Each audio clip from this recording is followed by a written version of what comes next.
আজকে আলোচ্য বিষয় হলো অনুচ্চারিত অক্ষর।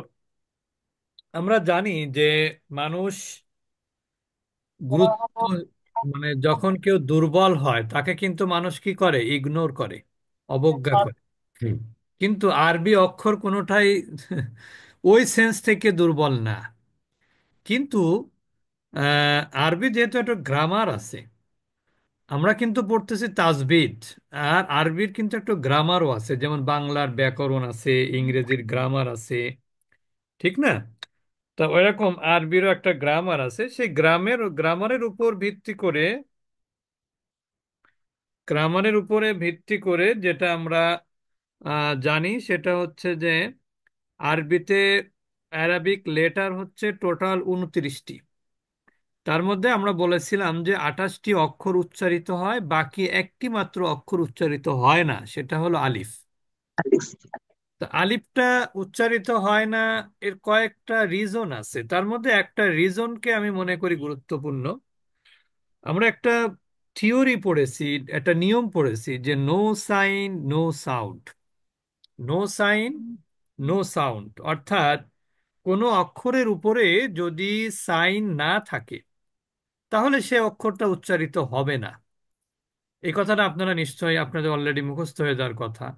এখন বলেন, আলিফের উপরে কি কোনো হরকত থাকে? জি না। নিচে হরকত থাকে? জি না আস্তাজি। থাকে না। কারণ যখনই এটা হরকত যুক্ত হয়ে যায় তখন সেটার আলিফ থাকে না, তখন সেটা হামজা হয়ে যায়। তাহলে এই হামজা সেন্স হয়েছে। থেকে দেখেন নিয়মটা কিন্তু ঠিকই আছে। আর কোনো অক্ষর কিন্তু এরকম নাই যে আপনি জন্মগত দিক থেকে যেটা হরকত হয় না, এরকম অক্ষর কিন্তু আর নাই। তার মানে আমাদের কাজ করতে হয়, পড়তে হয় 28টি অক্ষর নিয়ে। এই 28টি অক্ষরের মধ্যে আমি যদি 29টাই ধরি, তাহলে আমাদের 3টি অক্ষর আছে দুর্বল অক্ষর। এই 3টি অক্ষর দুর্বল কেন? এর আবার কারণ আছে। দুর্বল কেন? কারণ হলো এই অক্ষরগুলোর উপরে যখন হরকত আসে তখন এই অক্ষরগুলোর সাউন্ডটা কি হয়, দুর্বলের মতনই সাউন্ডটা হয়। দুর্বলের মতোই কি হয়, সাউন্ড হয়। বুঝতে পেরেছেন? এই জি। অক্ষরে যখন কি হয়, জবরদের পেশ আসে, তখন এগুলো দুর্বলের মতোই সাউন্ড হয়। ক্লিয়ার? আপনারা বুঝতে পেরেছেন?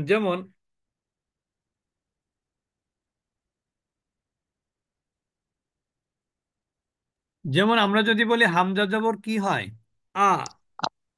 এই শব্দটা এই শব্দটা কিন্তু কি হবে, কারা উচ্চারণ করে বলেন তো? অসুস্থ রোগী যারা, তারা। ঠিক না? তো এই জন্য জি। এগুলো উচ্চারিত মানে দুর্বল অক্ষর। আরেকটা জিনিস হলো যে এই আলিফ ওয়াও ইয়া, আলিফ ওয়াও ইয়া, এই 3টা অক্ষর এর উপরে কিন্তু হামজা আসতে পারে, হামজা বসতে পারে। আলিফের উপরে যদি হামজা হয় তাহলে এটার নাম কি হবে? হামজা। হামজাই হবে। হামজাই হবে। কিন্তু এর উপরে যদি হামজা চিহ্ন হয় তাহলে কি হবে? এটাও হামজা হামজা। হবে। ইয়ার উপরে যেটা যদি হামজা হয় তাহলে এটা ইয়াটা কি হয়ে যাবে, হামজা হয়ে যাবে। হয়ে যাবে। যেমন আমি যদি এখানে বলি হামজা জবর আ, এটাও কিন্তু হামজা জবর আ, এটাও হামজা জবর আ। ঠিক না? জি। তিনটা অক্ষরই তিনটা অক্ষরই কিন্তু দুর্বল, যার জন্য এটা অনুচ্চারিত থাকে আর কি। যখন এটা হরকত বিহীন, সাধারণত এই 3টা অক্ষরই হয়। এই 3টা অক্ষরই কিন্তু মানে মাঝে মাঝে দেখবেন এই 3টা অক্ষরই হরকতবিহীন হয়।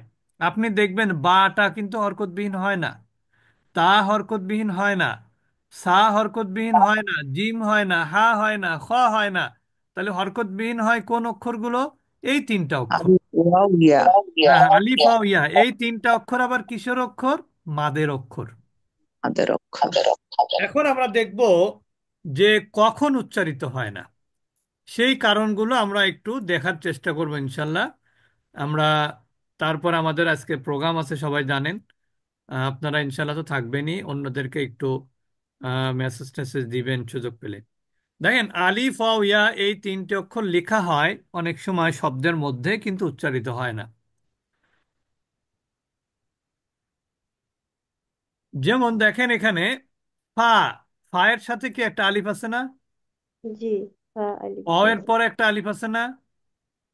পালিয়াও। এখানে একটা অ এর পর আলিফ আছে। ইয়া। এখন এটাকে আপনি বুঝবেন কিভাবে? একটা সহজ পদ্ধতি বলি, মনে রাখবেন। ফা, ওয়াও, হুম। ফা এবং কাফ। ওয়াও, ফা এবং কাফ এই তিনটা অক্ষরের সাথে যখন আলিফ থাকে শব্দের শুরুতে, আবারও বলছি, ওয়াও, ফা, কাফ ওয়াফা এই কাহা। এই তিনটা অক্ষর যখন শব্দের শুরুতে আসে শুরু থেকে এবং এর পরে যদি আলিফ থাকে, আলিফ থাকে। তাহলে এই আলিফটা অনুচ্চারিত থাকবে, উচ্চারিত হবে না। কারণ কি ওয়াফা জানেন? কাফ। আলিফ ওই ফা, ওয়াও, ফা, কাফ। যেমন দেখেন আপনার সূরা ফিলের মধ্যে আছে না কাস ফিম, না কাল ইহনিল মানফুস আছে না?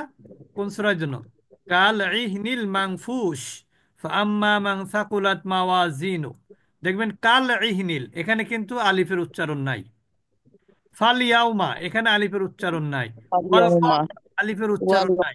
ওয়াশ ওয়াল শামসা, কামারা আলিফের উচ্চারণ ওয়াল নাই। নাই। এর কারণ হুম। দেখেন, এটার কারণও আপনাদেরকে একটু জানতে হবে। কারণ হচ্ছে এইগুলো কিন্তু কনজাংশন। ফা এটা একটা কনজাংশন, ওয়াও এটা একটা কনজাংশন, কাফ এটা একটা কনজাংশন। মানে এই ফা অর্থ কিন্তু অতএব বা সুতরাং, এটা অর্থ মনে রাখাটা জরুরি না। ফা এর অর্থ কি? অতএব বা সুতরাং। সুতরাং। এখন বলেন, ওয়া সো, অর্থ সো অর্থ কি? সুতরাং, ঠিক না? সুতরাং। এবং ওয়াও, এই ওয়াও জি। জবর ওয়া, এর অর্থ কিন্তু এবং। এর অর্থ কি? এবং। এবং। তার এবং। মানে এটা একটা ওয়াও। কনজাংশন। এবং হলে কি হয়, সেটা কনজাংশন হয় না? জি। হুম। তাহলে এবং অর্থ, এবংটাও কি হয়? হুম, কনজাংশন। কনজাংশন। আর কা, এটা হচ্ছে কা মানে হচ্ছে মতো। কা মানে কি? মতো। কা, এটা মতো। হলো মতো। তাহলে দেখেন, আপনি দেখেন এমনিতে আপনার স্বাভাবিক সেন্স কিন্তু তাই বলবে যে এগুলো তো উচ্চারণ হওয়ার কথা না। বুঝতে পেরেছেন? তা আমরা ওইটার দিকে হুম। যাব না, আমরা তো অর্থ বুঝে পড়ার মতন এরকম এখন আমাদের হয়নি। তা আমরা শুধু এতটুকু মনে রাখবো, ফায়ের সাথে যুক্ত আলিফ, অ এর সাথে যুক্ত আলিফ, কাফের সাথে যুক্ত আলিফ যুক্ত অনুচ্চারিত আলিফ হয়। তাহলে অনুচ্চারিত হয়। ফায়ের সাথে যুক্ত আলিফ, অ এর সাথে যুক্ত আলিফ, কাফের সাথে যুক্ত আলিফ গুলো উচ্চারিত হয় না। ক্লিয়ার এবার? জি। তাহলে ফা, ওয়াও এবং কাফ এরপরে যে আলিফ থাকে সে আলিফটা কি হয় না? উচ্চারিত হবে না। বুঝতে পেরেছেন? তাহলে আপনারা একটু যদি সুযোগ থাকে ফাটার অর্থ মনে রাখার চেষ্টা করবেন। ফা মানে অতএব বা সুতরাং, ওয়া মানে হচ্ছে এবং, আর কা মানে হলো মতো। যেমন আপনার আছে না কাস ফিম মাকুল, হুম, এই কা হুম। মানে কিন্তু মতো, খড়কুটার মতো অর্থ দেখবেন ওখানে। আচ্ছা, তারপরে দেখেন বৃত্ত সহ আলিফ, এটা কিন্তু আসলে মনে হচ্ছে সাকিনের মতো, ফন্টের কারণে এরকম হয়ে গেছে। এটা কিন্তু গোল একবারে বৃত্ত। এখানে কি বৃত্ত হবে, এটা আলিফের উপরে বৃত্ত।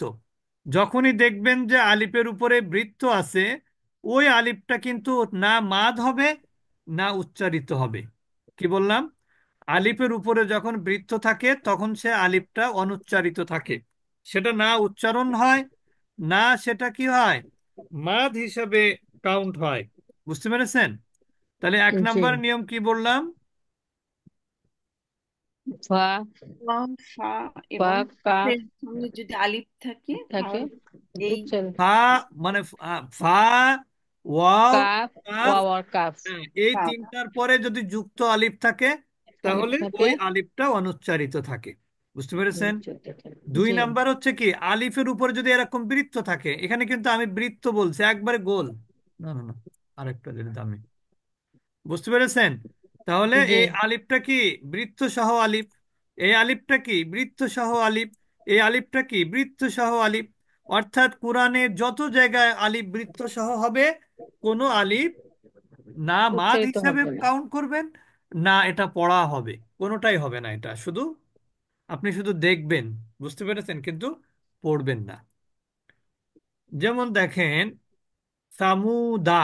আসলে এখানে কিন্তু আলিফ দেখতে পাচ্ছেন আপনি, এটা কিন্তু সাকিন না, আবারও বলছি এটা বৃত্ত। এটা ফন্ট চেঞ্জ হওয়াতে মানে এই যে যে সাকিন না, গোল সাকিন, এইরকম বৃত্তটা কিন্তু এরকমই। লান্না দৌয়া, এখানে কিন্তু মাদ হবে না এবং আলিফটাও আপনি পড়তে পারবেন না। তাহলে দ্বিতীয় নিয়ম হচ্ছে বৃত্ত সহ আলিফ। দ্বিতীয় নিয়ম কি? বৃত্ত সহ বৃত্ত সহ আলিফ। আলিফ। আমি একটু লিখে দেখাচ্ছি, এখানে হয়তো সাকিনের মতন মনে হচ্ছে। এই যে দেখেন, এই যে সামু হুম দা, এখানে কিন্তু দেখেন আলিফের উপরে দালের উপরে জবর আছে। দালের উপরে কি আছে? জবর। জবর আছে। এখন এই জবরের পরে একটা আলিফ আছে, কিন্তু এই আলিফটাতে এখন কিন্তু এখন পড়া যাবে, কারণ কি আলিফের উপরে নিচে কিছু নাই, মাদ হিসেবে পড়া যাবে। কি হিসেবে? মাদ হিসেবে। কারণ জবরের বামে খালি আলিফ কি মাদ না? আমার কথা কি জি। বুঝেছেন? কিন্তু যদি এই আলিফের উপরে এরকম বৃত্ত থাকে, ফুল বৃত্ত, তাহলে কিন্তু ওই মাদ হিসেবেও পড়া যাবে না। তখন কি পড়তে হবে? সামুদা। কি পড়তে হবে? সামুদা। সামুদা বুঝেছেন এবার? লি লিতাতলুয়া লিতাতলুয়া। লিতাতলুয়া লিতাতলুয়া লান নাদউয়া। লান নাদউয়া ক্লিয়ার লান এবার? নাদউয়া লান নাদউয়া।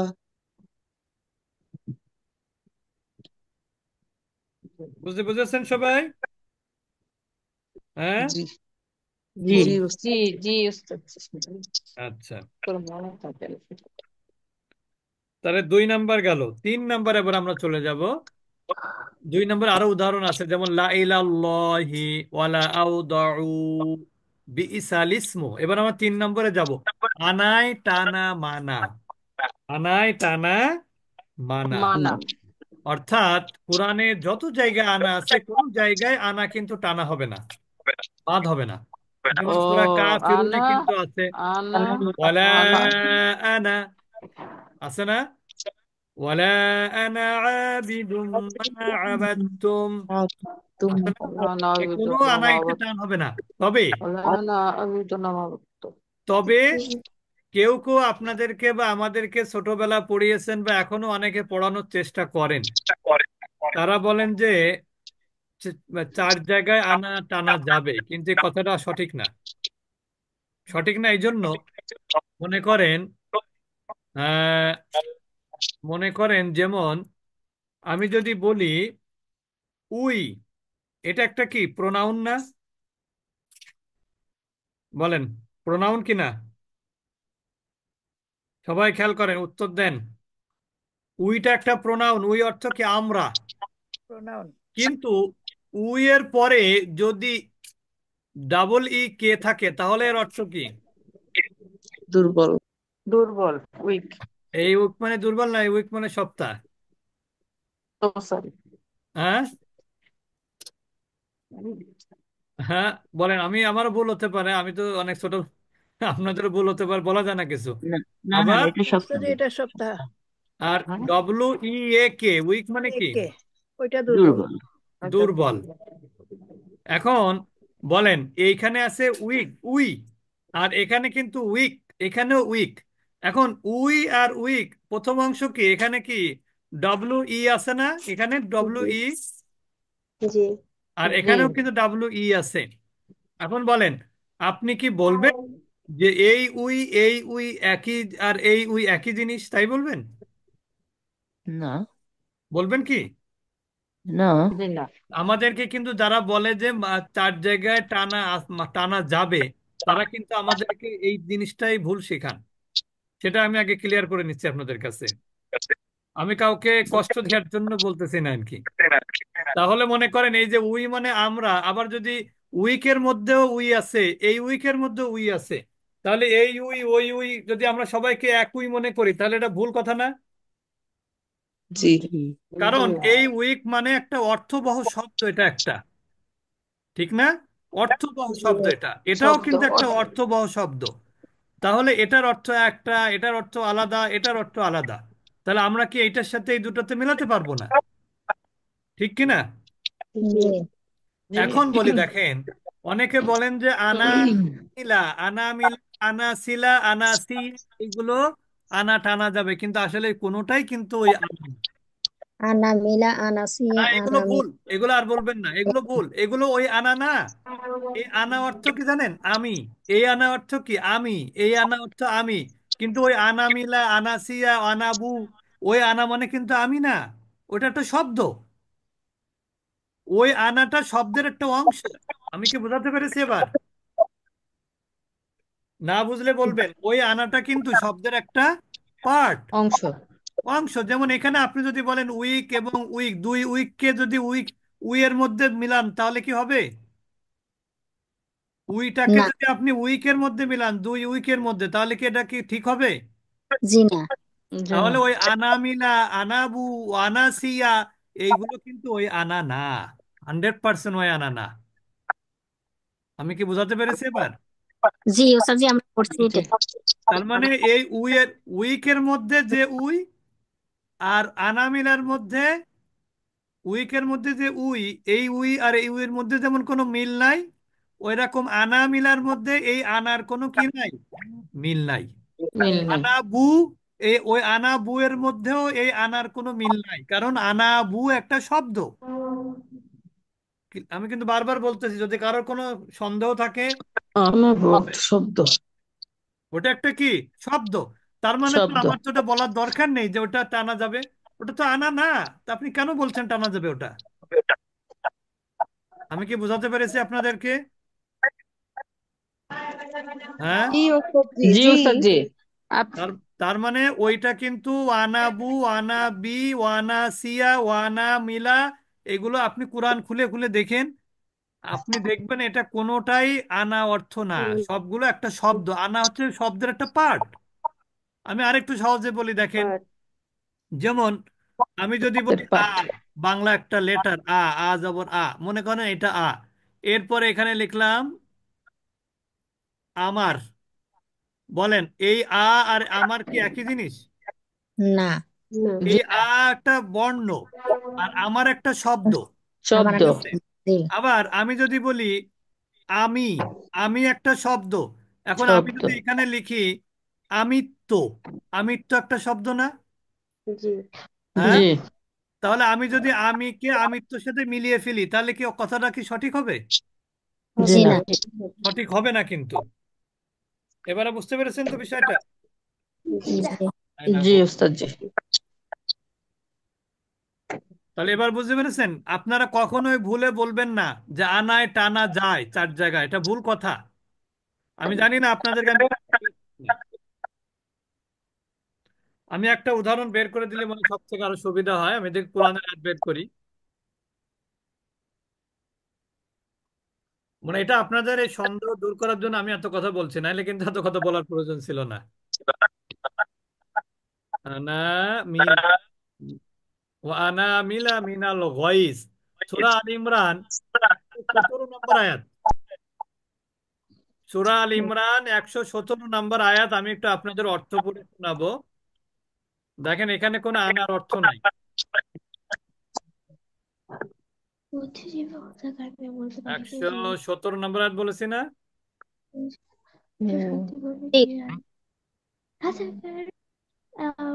দেখেন এখানে আয়াত আছে হলো আচ্ছা, ওটা মানে 17 না 15 মনে হয়। ওয়ানা মিলা মিনাল গয়স কুল মুতু বিগয়জিকুম।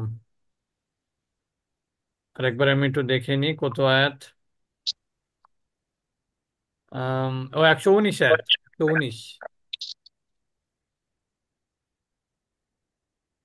দেখেন এখানে বলা হয়েছে যে কোরআনে আল্লাহ তাআলা বলছেন যে ওয়াইদা খলাউ আদু আলাইকুমুল আনামিলা। আনামিলা শব্দটা কি? আনা আমিলা। মিলা। এখন এটা একটা শব্দ কিন্তু, আনামিলা একটা শব্দ। এই আনামিলা অর্থ হলো আঙ্গুলগুলো। আনামিলা প্লুরাল। বুঝতে পেরেছেন? আনামিলা অর্থ কি? আঙ্গুল গুলো। এখন বলেন এই আনার অর্থের মধ্যে কি এই আনা কি একই আনা? জি আমার না কথা বুঝেছেন? এই আনা কি এই আনা একই? জি জি না। না বরং জি না একটা শব্দের অংশ না আনা, জি। যার জি অর্থ হচ্ছে আঙ্গুলগুলো। তাহলে আপনি কোথায় আনা মানে হচ্ছে আমি, আর কোথায় আঙ্গুলগুলো। এখন আপনি যদি এটাকে বলেন যে আনা, এখানে মাছ আছে, টান টানা যাবে, তাহলে এই আনা আর এই আনা কি এক জিনিস হলো? জি না জি না। এরকম আনা বু, ওয়ানা সিয়া, এগুলো কোনোটাই কিন্তু আনা না। এগুলো কোনোটাই যে আনা, টানা, মানা, সেই আনা, এগুলো না কোনোটাই। তাহলে আমরা আজকে থেকে কি বলবো? আসলে আনা, কোনো আনাই টানা যাবে না। ক্লিয়ার এবার? জি ক্লিয়ার। হ্যাঁ, হ্যাঁ। আচ্ছা, এবার আমরা চলে যাব। তাহলে আমরা তিনটা নিয়ম পড়লাম। প্রথম নিয়ম হচ্ছে কি, ওয়াও ফা কাপের পরে যুক্ত আলিফ পড়া যাবে না। 2 নাম্বার বললাম, আলিফের উপরে ডট চিহ্ন বা ফুল সার্কেল থাকলে সে আলিফটা মাদ হিসেবেও কাউন্ট হবে না, আবার পড়াও যাবে না। তৃতীয় নিয়ম বললাম, আনায় যে আলিফ আছে এই আলিফটা মাদ হিসেবে টানা যাবে না। যাবে এই না। আনা অর্থ হলো আমি। আনা অর্থ কি? আমি। আমি এবার 4 নাম্বার নিয়ম, একটা ঢালাও নিয়ম পড়বো। এটা হলো নো সাইন নো সাউন্ড। এখানে এই নিয়মটা কিছুটা প্রযোজ্য, যদিও এখানে বলা হচ্ছে যে খাড়া জবরের পরে হরকত বিহীন ইয়া। খাড়া জবরের পরে কি? হরকত হরকতবিহীন ইয়া। দেখেন এখানে খাড়া জবরের পরে ইয়া আছে না প্রত্যেকটাতে? মা ও আছে কি না? জি। এখন অনেকে কি করে জানেন, আমি কিন্তু এই জন্য গুরুত্ব দেই পড়াটাকে। ওয়া। অনেকে কি করে, মা ও ইয়া, অটোমেটিক নিজে একটা জবর দিয়ে পড়ে ফেলে। হ্যাঁ। বুঝতে পেরেছেন এবার? জি। অনেকে নিজে একটা জবর দিয়ে পড়ে ফেলে। তাহলে এখানে আমরা কি ইয়াটা কিন্তু পড়লাম না, কি বললাম? আমরা পড়ি মা ও মা মা ও ওয়া মা ওয়া মুসা। মুসা। বলেন তো, ইয়া পড়তেছি? আমরা পড়তেছি না কিন্তু। জি জি না না। তারপরে ঈসা। ঈসা। মা ও আচ্ছা, তাহলে এখানে নিয়মটা কি? খাড়া জবরের পরে হরকত বিহীন ইয়া। ইয়া। 5 নাম্বার নিয়ম, চিহ্ন ছাড়া ইয়া। এটা খাড়া জবর না, এমনিতেই ইয়ার উপরে কি থাকবে না? হরকত থাকবে না। যেমন দেখেন, ফিল আরদি, ফি, ফাজের ফি আছে কিন্তু ইয়া আছে অক্ষর। অক্ষরের উপরে কিন্তু কোনো হরকত নাই, তাহলে পড়তে পারবেন? আর পড়তে পারবেন না। তাহলে এখানে আমরা কি বলবো? হরকত বিহীন ইয়া পড়া হবে না। হবে না। হরকত বিহীন ইয়া কি হবে না? পড়া পড়া হবে না। পড়া হবে না। বুঝেছেন? জি। তাহলে ফিল জি। আরদি, আর দে ফিল আল্লাহ আরদি আল্লাহ বলেন। আলাল্লাহি আমাদের আলাল্লাহি পরীক্ষাটা পড়ি আগে। ইলাল্লাহি ইলাল্লাজি ফিল আরদি। ফিল আরদি আচ্ছা, আলাল্লাহি। আলাল্লাহি আল্লাহি হবে ইলাল্লাযীনা। ইল্লাল্লাযীনা ইল্লাল্লাযিনা। ইল্লাল্লাযীনা আচ্ছা, তারপরে হলো ষষ্ঠ নিয়ম। ষষ্ঠ নিয়ম হলো হরকতবিহীন ওয়াও। হরকতবিহীন ওয়াও। ওয়াও। হরকতবিহীন কি? ওয়াও। ওয়াও। যেমন দেখেন, আল হায়াতি, এটা 2 রকম বানান লেখা যায়। একটা হলো আপনার,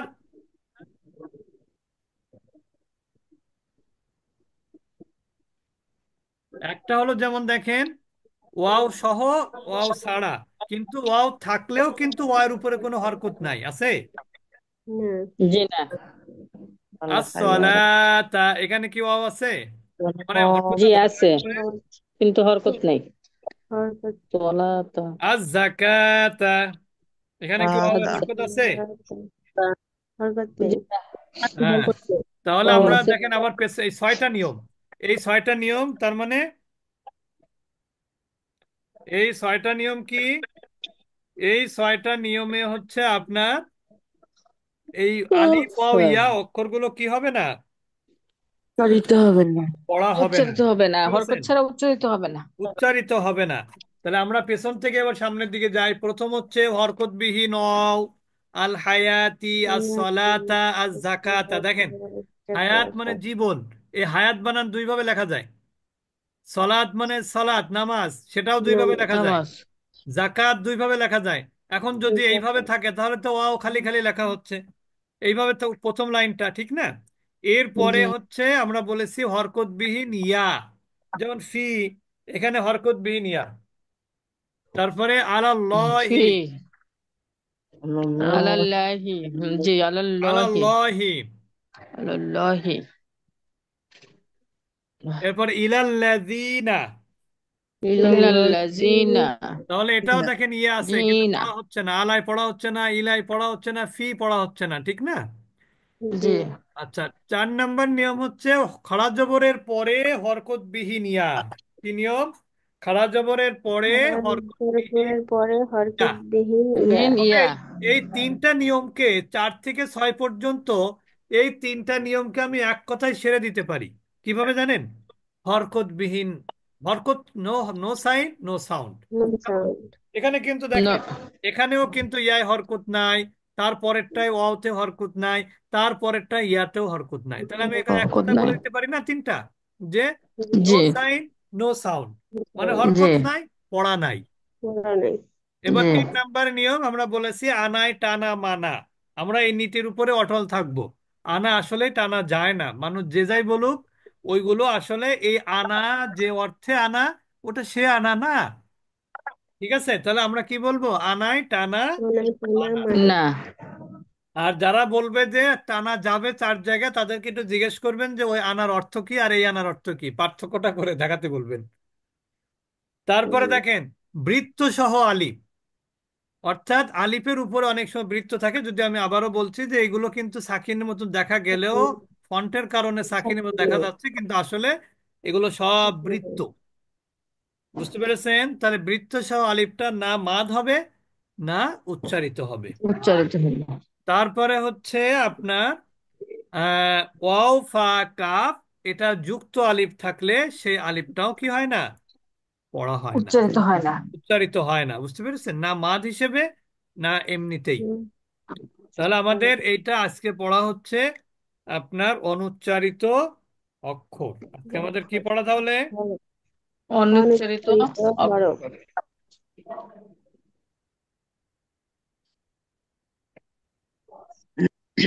আচ্ছা, তা ঠিক আছে, আমাদের কিন্তু প্রোগ্রাম আছে, আপনারা কেউ দয়া করে যাবেন না, যেহেতু এটা